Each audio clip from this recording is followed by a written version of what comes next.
आज के इस वीडियो में हम बात करेंगे class 11th exercise 1.2 and we will understand what are empty sets, finite sets, infinite sets and we will solve the questions of exercise 1.2. Hello my awesome students, welcome to my channel Akshar. I am Naina and I make videos related to NCERT solutions for classes 9 to 12 for in both Hindi and English. The first topic of this video is empty sets. empty नाम से पता चल रहा है कि empty का मतलब क्या होता है, खाली, राइट कि एक ऐसा सेट जिसके अंदर हमारे पास कोई भी एलिमेंट ना हो, जो सेट खाली हो. सेट कब खाली होगा? सेट के अंदर क्या होता है, हमने पिछली वीडियो में सीखा था कि सेट के अंदर हमारे पास एलिमेंट्स होते हैं, right, A B C and D like this. Okay, तो सेट के अंदर अगर कोई भी एलिमेंट प्रेजेंट नहीं है तो ऐसे सेट को हम क्या बोलते हैं, empty set, right. For example A क्या है हमारे पास, x colon x is a student presently studying in both the classes 10th and 11. तो एक ऐसा सेट है जिसके अंदर x है और x की डेफिनेशन क्या है कि x एक ऐसा स्टूडेंट है जो कि दोनों क्लासेस में, क्लासेस 10th और 11 दोनों में एक साथ पढ़ रहा है. क्या ऐसा पॉसिबल है? कभी नहीं है पॉसिबल. तो यानी कि ये हमारा सेट कैसा है, खाली, यानी कि ये हमारा एम्प्टी सेट है. ओके और इसको हम और क्या बोलते हैं, एम्प्टी सेट या फिर नल सेट या फिर हम क्या बोलते हैं, वॉइड सेट, राइट. और इसको डिनोट करने के लिए हमारे पास दो सिंबल्स हैं. या तो हम इस तरह का सिंबल यूज़ करते हैं, एक circle and then cross sign, और हमारे पास दूसरा क्या है, या फिर हम एम्प्टी कर्ली ब्रैकेट्स यूज़ करते हैं to denote that this set does not contain any element. Okay, then second important point for this exercise, first is empty set. The set which does not contain any element is called as empty set. Then finite set क्या होगा, नाम से पता चल रहा है finite का मतलब क्या होता है कि जिसकी हमारी एक प्रॉपर लिमिट होती है, कि जिसके अंदर इतने एलिमेंट्स हैं कि जिनको हम काउंट कर सकें, राइट. तो इस सेट के अंदर कितने एलिमेंट्स हैं, 1 2 3 4 एंड 5. तो एक और example, suppose A B C और डी, तो कितने एलिमेंट्स इसमें, 1 2 3 एंड 4. इतने नंबर ऑफ एलिमेंट्स के जिनको हम काउंट कर सकें, which can be counted, this are called as the finite sets. Okay, तो number of distinct elements of the set means इसको हम डिनोट कैसे करते हैं, एन एस से, राइट. जितने अलग एलिमेंट्स होंगे उसके लिए हम क्या यूज़ करते हैं, एन एस. ओके, अगली इंपॉर्टेंट डेफिनेशन जो कि क्या है हमारी, इनफाइनाइट सेट. इनफाइनाइट सेट्स हमारे क्या हैं, C is equal to man living presently in different parts of the world. तो वो क्या कह रहा है कि जो लोग हैं वो प्रेजेंटली वर्ल्ड के डिफरेंट पार्ट्स में रह रहे हैं. तो हम नहीं पता लगा सकते कि सी के अंदर कौन कौन से एलिमेंट्स प्रेजेंट हो सकते हैं, क्योंकि कुछ लोग इंडिया में भी हो सकते हैं, कुछ लोग बांग्लादेश में भी हो सकते हैं, कहीं पर भी कोई भी इंसान हो सकता है, कोई भी मैन जो है वो कहीं पर भी रह सकता है. तो हमें नहीं पता कि वो कितने नंबर ऑफ एलिमेंट्स इस सेट के अंदर प्रेजेंट होंगे. So that's why it is called as infinite set. Means there is no limit of the elements, so those type of sets are called as infinite sets. Okay, moving to the next, equal sets. Equal sets कौन से होते हैं, if every element of A is also an element of B, her element A का हर एक element जो है वो B का एलिमेंट होना चाहिए. कोई भी ऐसा एलिमेंट प्रेजेंट ना हो जो कि हमारा B का एलिमेंट ना हो. And if every element of B is also an element of A, तो हमें दोनों तरह से चेक करना है कि अगर A का हर एक एलिमेंट किसका एलिमेंट होना चाहिए, B का. जैसे कि 1 है, 1 B में भी है, 2 है, 2 B में भी है, 3 है, 3 B में भी है, 4 है और 4 किस में है, B में भी है. तो इसी तरह से अगर हमारे पास A का हर एक एलिमेंट किस में प्रेजेंट होना चाहिए, B में, और B का हर एक एलिमेंट किस में प्रेजेंट होना चाहिए, A में, तो हम क्या बोलेंगे कि वो दोनों सेट्स कैसे हैं हमारे, A is equal to B.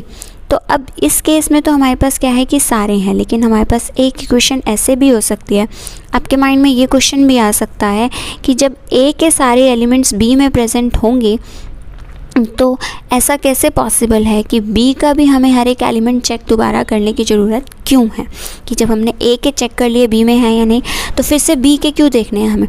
क्योंकि इस तरह का भी सेट हमारे पास हो सकता है कि जैसे 1 1 2 2 3 3 4 4 और 5 और 5। तो ए के तो सारे एलिमेंट्स बी में प्रेजेंट हैं, लेकिन क्या बी का ये एलिमेंट ए में प्रेजेंट है? नहीं है।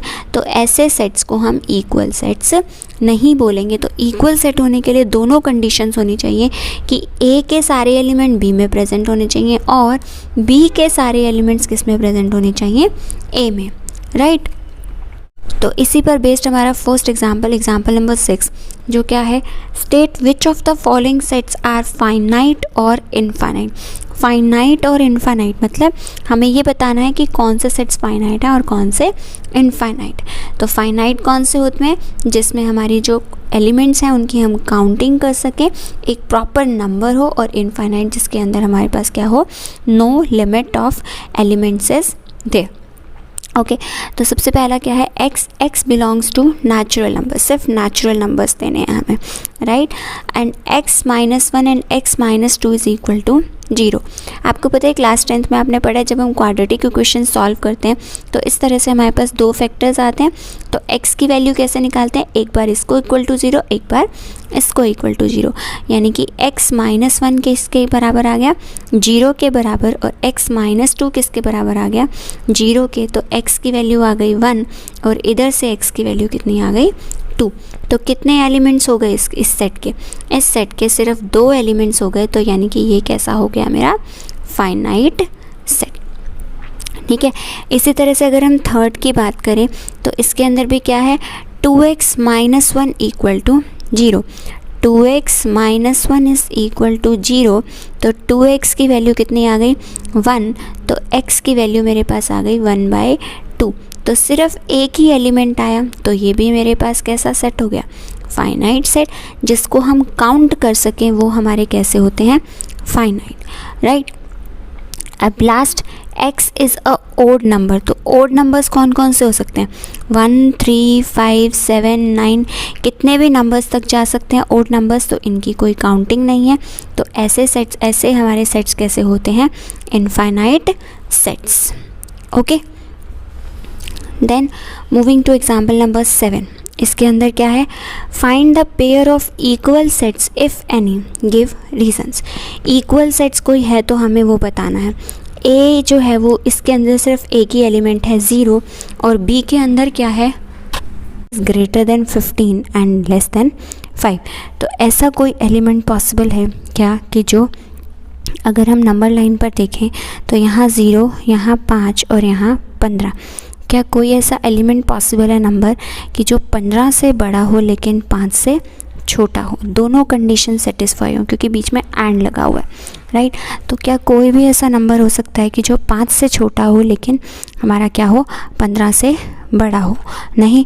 तो हमारे पास यानी कि बी भी हमारे पास कैसा हो गया, एक एम्प्टी सेट्स, यानी कि इसके अंदर भी कुछ नहीं है। तो यानी कि दोनों सेट्स कैसे हो गए हमारे, equal sets, right. Next c is equal to x-5 is equal to 0।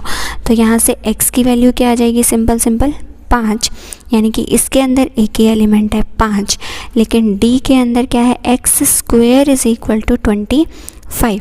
तो स्क्वायर जब हम सॉल्व करते हैं तो आंसर किस में आता है, एक वैल्यू प्लस में और एक वैल्यू हमारी माइनस में, +5 और -5। तो d के पास क्या है, +5 और -5, लेकिन c के पास क्या है, खाली 5। तो दोनों सेट्स हमारे इक्वल नहीं हैं। बहुत सिंपल क्वेश्चंस हैं। देन ई में क्या है, x is an integral positive root of the equation this. तो हमें क्या करना है, इसके हमें क्या निकालने हैं, रूट्स निकालने हैं क्वाड्रेटिक इक्वेशन सॉल्व करके। तो हमारे इसको जब हम सॉल्व करेंगे तो रूट्स क्या बनेंगे हमारे पास इस इक्वेशन के, -5 और +3। तो यानी कि हमारे पास वैल्यू क्या आएगी, x -5 into x + 3 is equal to 0। तो x की एक वैल्यू आ जाएगी 5 और x की दूसरी वैल्यू कितनी आ जाएगी, 3। तो अगर आपको क्वाड्रेटिक इक्वेशन के रूट्स निकालने नहीं आते हैं तो आप मेरी एक वीडियो देख सकते हैं जिसमें मैंने फैक्टराइजेशन मेथड समझाया है कि हम क्वाड्रेटिक इक्वेशन के रूट्स कैसे निकालते हैं। तो वहाँ से आपको बहुत क्लियरली समझ में आ जाएगा कि हम रूट्स कैसे निकालते हैं, राइट। नाउ अब एक्सरसाइज 1.2 के क्वेश्चन स्टार्ट करते हैं। पहला क्वेश्चन क्या है, which of the following are the examples of null set. तो कौन से जो है वो नल सेट के एग्जाम्पल हैं, मतलब कि एम्प्टी सेट है, कि उस सेट के अंदर कोई भी एलिमेंट प्रेजेंट नहीं होगा। सबसे पहला, set of odd natural numbers divisible by 2। क्या बोला है उन्होंने, ओड नेचुरल नंबर्स। ध्यान से देखना, ओड नेचुरल नंबर्स कौन से होते हैं, 1, 3, 5, 7, 9। तो ओड नंबर्स तो होते ही वही नंबर्स हैं जो हमारे 2 से डिवाइड नहीं होते, बट क्वेश्चन में क्या दिया है, दोज आर डिविजिबल बाय 2। तो क्या कोई ऐसा ओड नंबर है जो कि हमारा 2 से डिवाइड होगा, नहीं। तो यानी कि जो ये सेट है ये हमारा कैसा हो गया, एक एम्प्टी सेट। तो आप चाहो तो इसको ऐसे भी लिख सकते हो या फिर आप चाहो तो अपना आंसर इस तरह से भी लिख सकते हो, right. Then second word, set of even prime numbers. Even prime numbers, तो प्राइम नंबर्स कौन से होते हैं, प्राइम नंबर्स होते हैं जो हमारे या तो खुद से भाग हों या फिर सिर्फ 1 से भाग हो। जैसे तो प्राइम नंबर्स कौन से होते हैं हमारे, 1, 2, 3, 5, 7। तो 9 हमारा प्राइम नंबर नहीं है क्योंकि 9 3 से भी भाग हो जाता है। 9 किस से भाग होता है, 3, 9 और 1 से। लेकिन प्राइम नंबर्स कौन से होते हैं, जो या तो सिर्फ खुद से भाग हो या फिर 1 से भाग हो, ठीक है। उसके बाद 11, 13, सो इस तरह से। तो उन्होंने क्या बोला है, set of even prime numbers. तो ऐसा कौन सा प्राइम नंबर है जो इवन है, मीन्स जो 2 से भाग हो जाए, सिर्फ एक ही है यानी कि 2। तो इन क्वेश्चंस में गलती मत करना कि ये हमारा जो है नल सेट है, ये हमारा कैसा है, एक फाइनाइट सेट है, क्योंकि जो 2 है वो एक कैसा है, even prime number, right. Next third part, x is a natural number, x is less than 5 and greater than 7। ये वाले सिंबल्स हमेशा ध्यान रखना कि उसने क्या बोला है, लेस देन 5, यानी कि मुझे 5 को नहीं लेना, 5 से छोटी वैल्यूज़ लेनी है नेचुरल नंबर्स की, और 7 से बड़ी। तो क्या ऐसा कोई नेचुरल नंबर हो सकता है जो 5 से छोटा हो और 7 से क्या हो, बड़ा हो, नहीं। तो यानी कि ये हमारा कैसा है, एक C जो है वो हमारा कैसा है, एक नल सेट, या फिर मैं इसको रिप्रेजेंट कर सकती हूँ 5 सिंबल से, okay. Then fourth part, y is a point common to any 2 parallel lines। y क्या है, एक ऐसा पॉइंट है common to any 2 parallel lines. क्या किन्हीं भी 2 पैरेलल लाइंस पर कोई एक कॉमन पॉइंट हो सकता है। कॉमन पॉइंट कौन सा होता है, जब 2 लाइंस एक दूसरे को इंटरसेक्ट करते हैं, यानी कि दोनों लाइंस एक ही पॉइंट से पास कर रही होती हैं, तो वो पॉइंट कैसा होता है, हमारा कॉमन पॉइंट। लेकिन इसके अंदर क्या है, क्या पैरेलल लाइंस कभी भी एक दूसरे को मिलेंगी, क्या दोनों कभी एक दूसरे से सेम पॉइंट से पास करेंगी, नहीं। तो यानी कि y भी हमारा कैसा हो गया, एक एम्प्टी सेट, यानी कि इसके अंदर भी हमारे पास कोई भी एलिमेंट प्रेजेंट नहीं होगा, राइट। तो ये डिफरेंट नोटेशंस एम्प्टी सेट्स की, okay. Next moving to question number 2। इस पूरी एक्सरसाइज में हमें सिर्फ यही सीखना है कि एम्प्टी सेट्स क्या होते हैं, फाइनाइट सेट्स और इनफाइनाइट सेट्स क्या होते हैं। Next question, which of the following are finite और इनफाइनाइट। अब set of months of a year, months of year कौन से होंगे, हमें पता है कि ईयर के अंदर टोटल हमारे कितने मंथ्स होते हैं, 12 मंथ्स। आपको पता है, बहुत ईजी है, लिख सकते हो आप अपने आप। तो यानी कि हम इनको काउंट कर सकते हैं। तो यानी कि ये कैसे हो गए हमारे finite set, okay. Next second part, 1, 2, 3 and so on. तो ये डॉट का क्या मतलब है कि ये हमारी कोई भी लिमिट नहीं है, ये काउंटिंग हमारी एंडलेस है, ये बढ़ती चली जाएगी। तो यानी कि ये कैसा हो गया हमारा एक इनफाइनाइट सेट, ओके। नेक्स्ट ये next part 1, 2, 3 and up to 100। तो लास्ट लिमिट उन्होंने हमें बता दी, यानी कि ये काउंटेबल है। तो यानी कि ये हमारा कैसा हो गया, एक फाइनाइट सेट, ओके। सिंपल, सिर्फ आप यही बताना है कि ये फाइनाइट है या infinite. Then fourth part, set of positive integers greater than 100। 100 से बड़े पॉजिटिव इंटीजर्स कौन से हो सकते हैं? कितने भी हो सकते हैं, कोई भी लिमिट नहीं है इसकी, हम कहीं तक भी काउंटिंग को अपनी बढ़ा सकते हैं, राइट। तो यानी कि अगर कोई लिमिट नहीं है तो यानी कि ये कैसा सेट हो गया हमारा? Infinite set. Next, fifth part, the set of prime numbers less than 99। 99 से कम के प्राइम नंबर्स। प्राइम नंबर्स कौन से होते हैं? जो हमारे किससे डिवाइड हो, या तो खुद से डिवाइड हो या फिर 1 से। तो 1 2 3 5 7 11, तो मीन्स हमारे पास 99 से कम, तो सबसे वो कौन सा होगा हमारा? 97। तो इसमें भी हमारे पास क्या है कि हमें काउंटिंग कर सकते हैं कि कितने नंबर्स होंगे ये, तो यानी कि ये भी कैसा हो गया हमारा? Finite set. ओके, तो सिंपल सा कॉन्सेप्ट है, जिसके एलिमेंट्स हम काउंट कर पाएँ वो सेट होता है फाइनाइट सेट, और जिसके एलिमेंट्स हम काउंट नहीं कर पाएँ वो सेट कैसा होता है हमारा? Infinite set. Next, moving to third question, state whether each of the following are finite और इनफाइनाइट। फाइनाइट है या इनफाइनाइट कैसे पता लगाएंगे? The set of the lines which are parallel to X axis. X axis के पैरेलल कितनी lines हो सकती हैं? Infinite lines. हमें नहीं पता, हम उनकी काउंटिंग नहीं कर सकते, कितनी भी लाइन्स हम बना सकते हैं, तो ये कैसा सेट हो गया हमारा? Infinite set. Okay, we can't count them, right.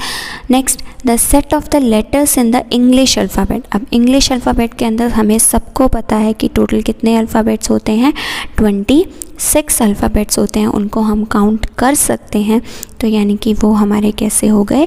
Finite. उनकी एक लिमिट होती है, तो यानी कि ये कैसा सेट है? एक फाइनाइट सेट। इसी तरह से क्वेश्चन नंबर 3 के हमारे पास 3 पार्ट्स और हैं, तो आप ये पार्ट्स खुद से सॉल्व करके प्लीज़ ऐड करिएगा कमेंट बॉक्स में। Now moving to question number 4। Question number 4 में हमारे पास क्या है? In each of the following state whether A is equal to B और नॉट। ए जो है वो बी के बराबर है या नहीं है। तो कब होगा ए बी के बराबर? जब हर एक एलिमेंट ए का किस में हो? बी में हो, और बी का भी हर एक एलिमेंट किस में हो? ए में। आधी कंडीशन चेक मत करना, हमेशा हमें दोनों कंडीशंस चेक करनी है कि ए का हर एक एलिमेंट बी में हो और बी का हर एक एलिमेंट ए में प्रेजेंट हो। तो क्या है? ए इधर भी है बी में, बी इसका एलिमेंट है, B element capital B set में भी है, सी में भी है और डी में भी है। इसी तरह से अगर हम रिवर्स चेक करेंगे तो दोनों तब भी एलिमेंट्स हैं, यानी कि ये दोनों कैसे सेट्स हैं? Equal sets, right. अब नेक्स्ट अगर इसकी बात करें तो 4 इधर भी है, 8 भी है, बट जो 12 है और 18 है, 12 हमारा बी में नहीं है और 18 हमारा ए में नहीं है, तो यानी कि ये वाले दोनों जो हैं हमारे इक्वल सेट्स नहीं है। Okay, next moving to question number 5। क्या है question number 5? Are the following pairs of sets equal. क्या दोनों सेट्स पेयर्स के इक्वल हैं? अब ए के एलिमेंट तो हमें पता है डायरेक्टली 2 और 3 है, बट बी के जो एलिमेंट है वो हमें क्वाड्रेटिक सॉल्व करनी पड़ेगी, और क्वाड्रेटिक आप मेरी पिछली वीडियो से समझ सकते हैं कि कैसे सॉल्व करनी है। तो इसके एलिमेंट्स क्या आएंगे हमारे पास? -2 और -3। तो ये जो है हमारे पास ये कैसा हो गया? नॉट इक्वल सेट, क्योंकि इसके हैं 2 और 3 और इसके क्या हैं? -2 और 3, तो एलिमेंट्स मैच नहीं कर रहे, तो यानी कि ये कैसे हो गए हमारे? Not equal sets. Next, A and B. X is a letter in the word follow.